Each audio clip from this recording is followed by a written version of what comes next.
தமிழ்நாட்டின் தலையில் தொங்கிக் கொண்டிருக்கிற கத்தியை தமிழ்நாட்டின் கழுத்தில் இறக்குகிற பிரச்சனை. 131வது சட்ட திருத்தத்தை நாளை மறுநாள் காலை நாடாளுமன்றத்தில் அறிமுகப்படுத்த போகிறார்கள். அது என்ன? ஏற்கனவே பெண்களுக்கு சட்டமன்ற நாடாளுமன்றத்தில் 33% இடஒதுக்கீட்டை கொடுக்கிற அரசியல் சாசன சட்ட திருத்தம் 130வது சட்ட திருத்தம் ஏற்கனவே நாடாளுமன்றத்தில் நிறைவேற்றப்பட்டாகிவிட்டது, முடிந்துவிட்டது.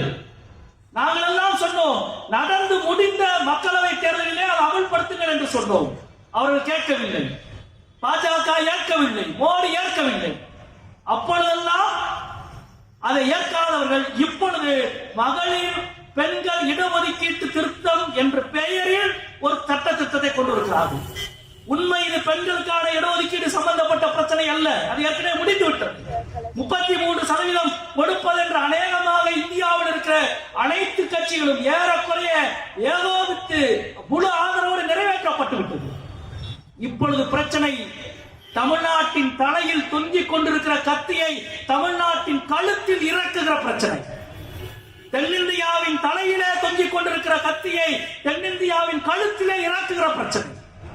கடந்த 50-60 ஆண்டு காலம் குடும்ப கட்டுப்பாட்டை சிறப்பாக அந்த திட்டத்தை நிறைவேற்றியதன் மூலம் மக்கள் தொகையின் விகிதத்தை கட்டுக்குள் வைத்திருக்கிறது தென்னிந்திய மாநிலங்களும் தமிழ்நாடும்.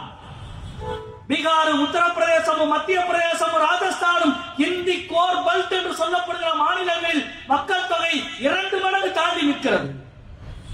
ஆனால் விகிதாச்சார அடிப்படையில் மக்கள் தொகையின் அடிப்படையில் மக்கள் தொகை பிரதிநிதித்துவம் என்றால் இன்றைக்கு இருக்கிற 543 மக்களவை உறுப்பினர்கள் எண்ணிக்கையை 850 உயர்த்துவோம் என்றால் தமிழ்நாட்டுக்கு இழைக்கப்படுகிற அநீதி, தென்னிந்தியாவுக்கு இழைக்கப்படுகிற அநீதி. இதைத்தான் கடந்த 1.5 ஆண்டுகளாக பேசி வந்தோம். சென்னையிலே மாண்புமிகு தமிழக முதல்வர் கூட்டிய அனைத்து தென்னிந்திய மாநிலங்களின் முதலமைச்சர் எல்லாம் ஒன்று சேர்ந்து அறிக்கை வெளியிட்டார்கள். அப்பொழுது மோடியும் அமித்ஷாவும் ஒரு உத்தரவாதம் கொடுத்தார்கள். என்ன தெரியுமா?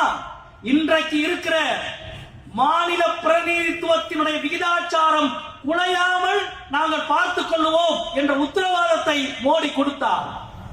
ஆனால் இன்றைக்கு வெளியிடப்பட்டிருக்கிற சட்ட மசோதாவில் அதற்கான ஒரு வார்த்தை கிடையாது, ஒரு வார்த்தை கிடையாது.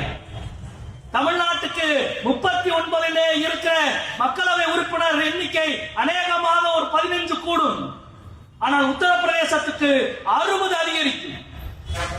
இன்றைக்கு பீகாருக்கும் நமக்கும் 40 எம்பிக்கள் தான் இருக்கிறார்கள். நமக்கு 18 கூடும், பீகாருக்கு 25 அல்லது 30 அதிகரிக்கும்.